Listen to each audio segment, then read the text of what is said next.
முதல்வர் ஸ்டாலினின் மதுரை வருகையையொட்டி பந்தல்குடி கால்வாய் பகுதியில் திரை சீலைகளை கொண்டு மறைத்து விவகாரம் குறித்து செல்லூர் ராஜு விமர்சனம் செய்துள்ளார்.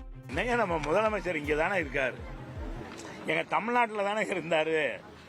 அவர் என்ன கூவம் கால்வாயெல்லாம் பார்த்ததே இல்லையா? என்ன பாருங்க, மதுரைக்காரன் எது செஞ்சாலும் வித்தியாசமா செஞ்சிடறான்.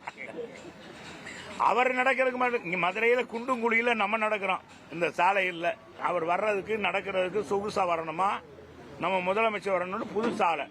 நம்ம முதலமைச்சர் என்ன நினைப்பாரு, ஓ மதுரையில பூரா இப்படித்தான் சாலைகள்லாம் இருக்கு, ரோடு எல்லாம் போட்டிருக்காங்க அப்படின்னு தான் அவர் பேசுறாரு. அவர் பேசுறாராம். அதே மாதிரி ஒரு இனங்க பந்தலுடைய வாய்க்கால், ஒரு பக்கம் இஸ்லாமியர் அதிகமா வாழ்றாங்க, இன்னொரு பக்கம் பட்டியலின மக்கள் வாழ்றாங்க. பட்டியல் அதுல தாங்க இரவு பகலா இருக்காங்க, அந்த நாத்தத்துல தான் இருக்காங்க. அதை கடக்கிறதுக்கு இவ்வளவு துணி கட்டுறீங்க நீங்க, இவ்வளவு சிரத்தை எடுக்கிற நம்ம மாவட்ட ஆட்சித்தலைவர் அதுலயும் ஒரு போடு போட்டாரு பாருங்க.